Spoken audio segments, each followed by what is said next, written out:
విజయ్ బాబు గారు ఉన్నారు. ఆయన సీనియర్ జర్నలిస్టే కాదు, అనేక పొజిషన్స్లో ప్రభుత్వాలకి పనిచేసిన విజయ్ బాబు గారు మనకి ఫోన్ లైన్లో అందుబాటులో ఉన్నారు. ప్రముఖ రాజకీయ విశ్లేషకులు కూడా. ఒక్కసారి మాట్లాడదాం.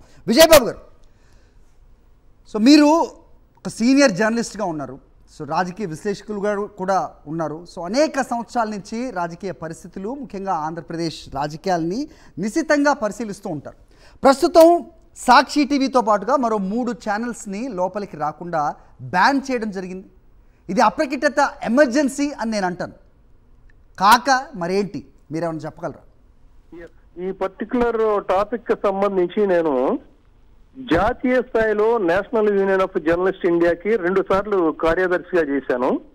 సో ఆ అనుభవంతో నేను చెప్పదలుచుకుంది ఏంటంటే, ఇది పూర్తిగా ప్రాథమిక హక్కుల్ని కాలరాస్తుంది ప్రభుత్వం చెప్పాలండి. ఎందుకంటే మనకి కాన్స్టిట్యూషన్ మనకి హక్కు ఇచ్చింది. ఏది? Privileges of media. What are the privileges of media అని తీసుకున్నప్పుడు ఆర్టికల్ 19(1)A ప్రకారంగా భారత రాజ్యాంగం ఒక హక్కులను ఇచ్చింది. ఈ హక్కుల ప్రకారంగా ఏంటంటే అసెంబ్లీ కవరేజ్ కానీ ఇతరత్ర కవరేజ్ కానీ ఏదైనా కూడా కవర్ చేసుకోవచ్చు. అయితే ఎమర్జెన్సీలో మాత్రం ఏం చేశారంటే ఈ హక్కుల్ని కట్టేలు చేశారు. కట్టేలు చేసిన తర్వాత భారత 44వ రాజ్యాంగ సవరణ, అంటే ఇప్పుడు ఏ కూటమి ప్రభుత్వం అని చెప్పని బీజేపీ చెప్పుకుంటుందో, ఆ బీజేపీ ప్రభుత్వంలో ఆ రోజున ఎన్డీఏలో వాజ్పేయి గారు ప్రధానమంత్రిగా ఉన్న తర్వాత 44th అమెండ్మెంట్ లో అదంతా కూడా లిఫ్ట్ చేసేసి పూర్తిగా మళ్ళీ హక్కుల్ని పునరుద్ధరించారు.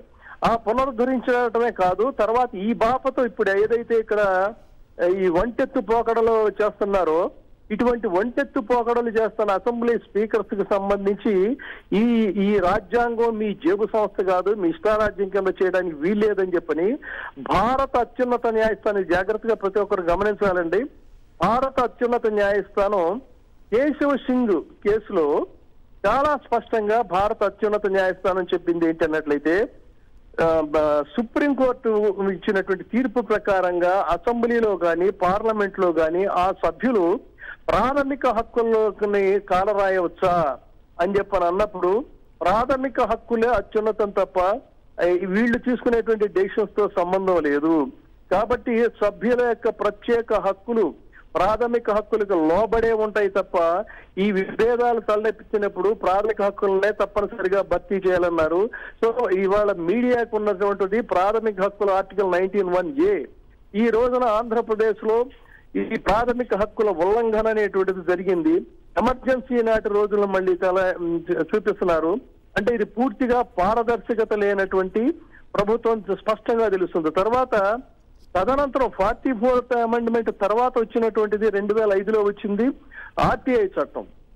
ఆర్టీఐ చట్ట ప్రకారం కూడా పరిపాలనలో పారదర్శకత అనేటువంటిది, transparency and accountability to the public కి జవాబుదారీతనం, పారదర్శకత ఈ 2 ఉండాలి. వాటిల్ని కూడా తోసిరాజు అని చెప్పని చీకటిలో కూర్చొని వీళ్ళు తీర్మానాలు చేసుకుంటూ చాలా నిస్సిగ్గుగా అబద్ధాలన్నిటినీ కూడా గవర్నర్ తో మాట్లాడించడం అనేటువంటిది అత్యంత దురదృష్టకరమైనటువంటిది.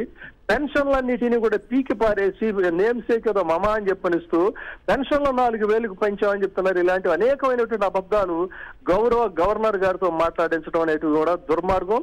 ఇది ఎమర్జెన్సీని తలదనేటువంటి రీతిలో ఇవాళ చీకటి రాజ్యం ఆంధ్రప్రదేశ్ నడుస్తుంది. అండ్ మోరోవర్ ఒక జర్నలిస్ట్ గా సీనియర్ సంపాదకుడు అని చెప్పేది ఏంటంటే, ఇది జాతీయ స్థాయిలో ఖచ్చితంగా దీని మీద ఒక డిబేట్ జరగాలి.